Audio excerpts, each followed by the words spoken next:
Hello students, मैं Poonam Yadav new सृजन academy में आपका स्वागत करती हूँ। कैसे हैं आप सब? उम्मीद है कि आप सब अच्छे होंगे और पढ़ाई कर रहे होंगे। आज का हमारा टॉपिक है क्रिया। क्रिया के बारे में आज मैं पढ़ाऊँगी आपको। उम्मीद है कि आपको मेरा पढ़ाना पसंद आएगा। प्लीज़ वीडियो पूरा देखें और मेरे चैनल को सब्सक्राइब कर दें, लाइक कर दें, शेयर कर दें। स्टार्ट करते हैं। क्रिया। क्रिया किसे कहते हैं? हेडिंग है आज हमारी क्रिया। जब किसी शब्द से किसी कार्य के करने या होने का बोध होता है उसे हम क्रिया कहते हैं। जैसे खाना, पीना, गाना, नाचना, हंसना, रोना, बैठना, जो भी कार्य होता है उसे हम, जैसे उड़ना हो गया, नहाना हो गया, जो भी कार्य होता है सुबह से लेकर के शाम तक, सोने का, रोने का, गाने का, हंसने का, वो सब जो है आपके क्रिया के अंतर्गत आते हैं। जैसे घोड़ा दौड़ता है, पुस्तक मेज पर रखी है, मोहन खाना खाता है, राम स्कूल जाता है। इसमें देखें ये आपका जो है क्रिया है। दौड़ता है, रखी है, खाता है, जाता है, ये सारी आपकी क्या हो रही है? ये सारी आपकी क्रिया हो रही है।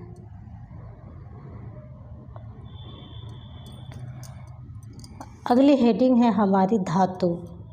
धातु जो है क्रिया के मूल रूप को कहते हैं। जो क्रिया का मूल रूप होता है उसे हम धातु कहते हैं। शब्दकोश में क्रिया का जो रूप मिलता है उसमें धातु के साथ ना प्रत्यय जोड़ करके हम जो है क्रिया का निर्माण करते हैं। यदि हम ना को हटा देते हैं तो धातु शेष रह जाती है। जैसे खा, गा, जा, हंस, रो। अगर इसमें हम ना प्रत्यय जोड़ देते हैं तो खा में जोड़ते हैं तो हो जाता है खाना, गा में जोड़ देते हैं गा धातु में, ना जोड़ देते हैं तो हो जाता है गाना। उसी तरह से रो में ना जोड़ते हैं तो रोना, हंस में जोड़ते हैं ना तो हंसना। तो इस तरह से हम क्रिया का निर्माण करते हैं। प्रयोग या रचना की दृष्टि से क्रिया दो प्रकार की होती है। प्रयोग या रचना की दृष्टि से क्रिया दो प्रकार की होती है। एक तो रूढ़ होती है, दूसरी यौगिक होती है। रूढ़ क्रिया है वो रूढ़ क्रिया जो है उसकी रचना जो है धातु से होती है। रूढ़ क्रिया की रचना धातु से होती है। जैसे लिखना, पढ़ना, गाना, पीना इत्यादि। जो यौगिक क्रिया है, यौगिक क्रिया की रचना एक से अधिक तत्वों से होती है। जैसे लिखवाना, आते जाते रहना, पढ़वाना, बताना, बतियाना, बड़बड़ाना, इस तरह के जो शब्द होते हैं वो यौगिक क्रिया के अंतर्गत आते हैं। अब हम देखते हैं कि यौगिक क्रिया कितने प्रकार की है। तो यौगिक क्रिया के बहुत सारे भेद हैं। वैसे मैंने 6 भेदों के बारे में इसमें पढ़ाया है। आपका पहला है प्रेरणार्थक, दूसरा है संयुक्त क्रिया, तीसरा है नाम धातु क्रिया और चौथा है आपका सामान्य क्रिया, पांचवा है पूर्वकालिक क्रिया, छठा है सहायक क्रिया। पहली हेडिंग है प्रेरणार्थक क्रिया। इसे हम देखते हैं। प्रेरणार्थक क्रिया को देखते हैं। सबसे पहले हम क्रिया का वह रूप जिसमें कर्ता कार्य जो है स्वयं ना करके किसी और से करवाता है। कोई कार्य है, कोई एक सदस्य है, क है और ख से कहता है कि ये काम करो, यानी कि ये ख से काम को करवाता है। कोई काम है उसको ख से करवाता है और करवाता कौन है? क। तो इस तरह से प्रेरणार्थक क्रिया जो है वह जो करता है वो स्वयं न करके किसी और से करवाता है।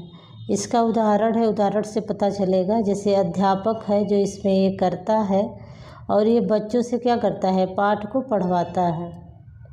सॉरी, ये मात्रा मिस्टेक है, पढ़वाता है होगा।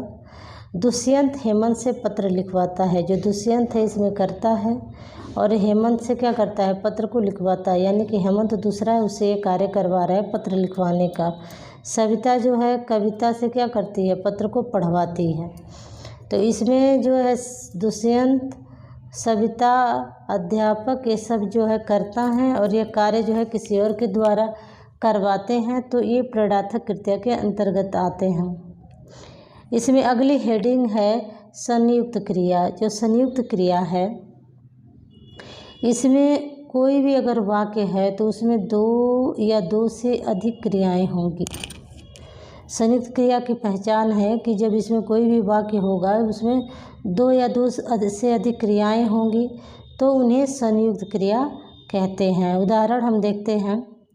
जैसे कविता नृत्य कर रही है, तो कर रही है, देखें इसमें दो क्रियाएं हैं। सविता खाना खा रही है, देखें इसमें दो क्रियाएं हैं। पानी पी रहा है, मोहन पानी पी रहा है, तो पी रहा और रहा ये दोनों दो क्रियाएं हैं। राधा जो है हंस रही है, तो ये भी जो है दो क्रियाएं हैं इसमें। तो ये जो है आपके संयुक्त क्रिया के अंतर्गत आएंगे उदाहरण।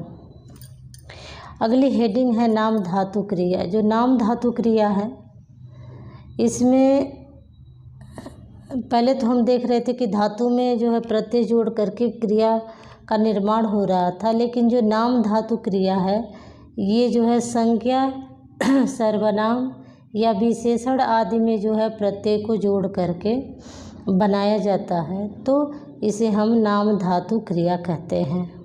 जैसे उदाहरण हम देखेंगे। अगर मान लीजिए ये हाथ है, तो हाथ जो है क्या है, संज्ञा है और इससे जो है क्रिया क्या बन गई, नाम धातु हथियाना। बात है, बात से बतियाना। भूल से भुलवाना। अपना जो है ये आपका सर्वनाम है, इससे हो जाएगा अपनाना। हाथ से हथियाना, बात से बतियाना, भूल से भुलवाना, अपना से अपनाना, अपना से अपनाना। तो इस तरह से जो है ये सब आपके नाम धातु के उदाहरण हैं। अगली हेडिंग है पूर्वकालिक क्रिया। पूर्वकालिक क्रिया में जब कर्ता एक कार्य को समाप्त करके तुरंत दूसरे काम में लग जाता है। मान लीजिए कोई भी कर्ता है, वह कोई कार्य कर रहा था और उसको जो है तुरंत समाप्त किया है और समाप्त करके दूसरे काम में लग जाता है या दूसरा काम कर रहा होता है, तो उसमें जो क्रिया पहले समाप्त होती है उसे हम पूर्वकालिक क्रिया कहते हैं। पूर्वकालिक क्रिया को धातु में कर या करके लगा कर के बनाया जाता है। उदाहरण से पता चलेगा। जैसे पुजारी नहाकर पूजा की, राहुल बाजार से आकर पढ़ रहा है, तो देखिए राहुल बाजार से आया तुरंत और वो पढ़ रहा है।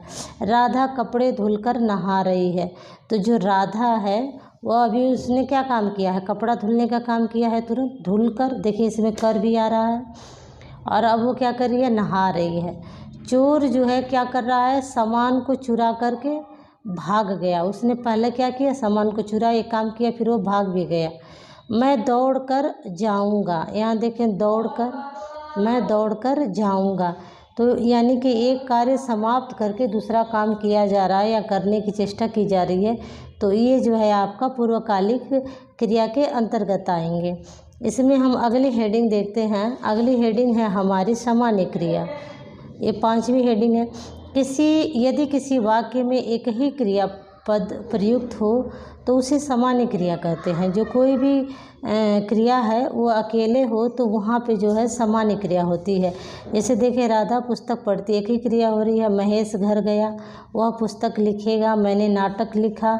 हमने दूध पिया। घनश्याम जाता है। ममता आई, फूल खिलता है। तो एक ही कार्य हो रहा है, तो ये जो है सामान्य क्रिया के अंतर्गत आएंगे। अगली हेडिंग है इसमें सहायक क्रिया।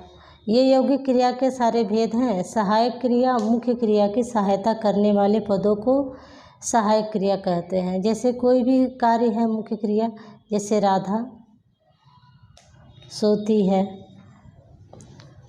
तो इसमें मुख्य कार्य तो सोने का हो रहा है, लेकिन इसकी सहायता है से हो रहा है। ये है पद है, तो ये सहायता कर रहा है, तो ये जो है आपका है, यही आपका क्या हो गया, सहायक। जैसे वह स्कूल जाता है, देखें इसमें है आपका जो है सहायक क्रिया है। मोहन पढ़ता है, मोहन पढ़ता है, ये गलती मिसप्रिंट हो गया है। मोहन पढ़ता है, तो जिस इसमें है जो है ये सारे ये आपके सहायक क्रिया के उदाहरण हैं। अब हम कर्म के आधार पर क्रिया के भेद को देखेंगे। कर्म के आधार पर क्रिया के दो भेद हैं। पहला है सकर्मक क्रिया और दूसरी क्रिया है अकर्मक क्रिया। कर्म के आधार पर कर्म के आधार पर क्रिया के दो भेद हैं, सकर्मक और अकर्मक। जो हमारी कर्म के आधार पर पहली क्रिया है सकर्मक क्रिया, इसे हम देखेंगे। जिस क्रिया के साथ कर्म रहता है अथवा उसके होने की संभावना रहती है, उसे हम सकर्मक क्रिया कहते हैं। अर्थात कोई भी कार्य हो रहा है, उसमें कर्म अगर है तो वो जो है सकर्मक क्रिया के अंतर्गत आएगी। जैसे देखें यहाँ पे राम पेन से लिखता है, तो लिखने का जो काम है ये कर्म है, क्रिया है, और जो ये पेन है ये कर्म है, यानी कि इसमें कर्म है। इसमें जो है पेन जो है वो कर्म का कार्य कर रही है, इसलिए जो है ये सकर्मक क्रिया है। बच्चे गेंद से, यहाँ देखें गेंद से जो है ये आपका कर्म है। बांसुरी है जो ये आपका कर्म है।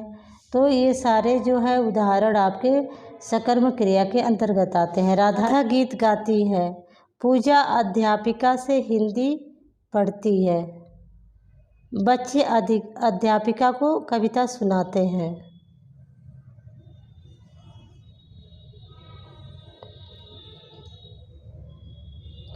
इसमें देखें गीत, अध्यापिका, और इसमें देखें दो कर्म हैं। अध्यापिका से जो है बच्चे अध्यापिका को क्या कर रहे हैं, कविता सुना रहे हैं।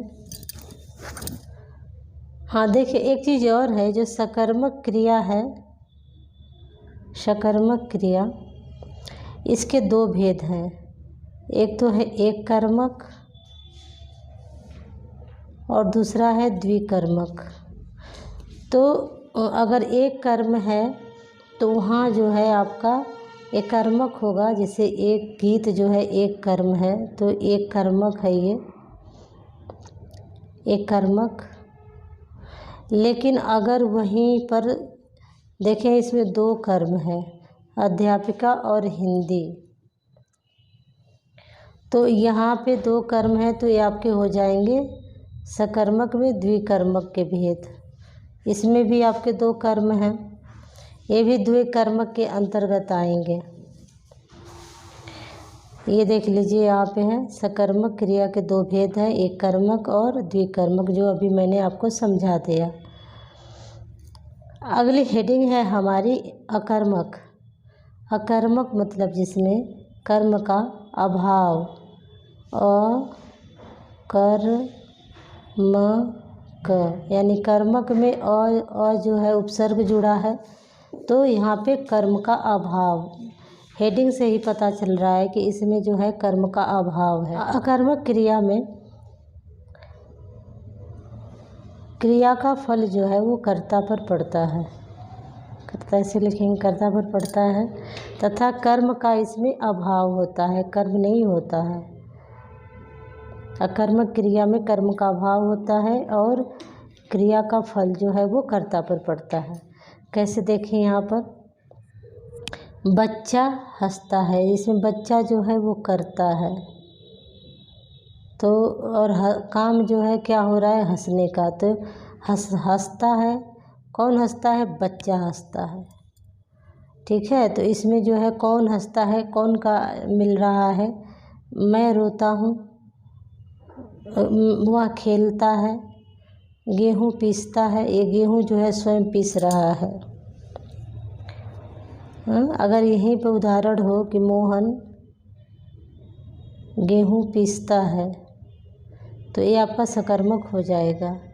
लेकिन अगर यहीं पर है आपका गेहूँ पिसता है तो ये अकर्मक के अंतर्गत आएगा। उदाहरण, बालक रोता है, पंखा चलता है, बच्चे खेलते हैं, मोहन गाता है। इस सब में जो है अकर्मक है, इसमें कहीं भी कर्म नहीं है और क्रिया का जो फल है वह सीधे जो है कर्ता पर पड़ रहा है।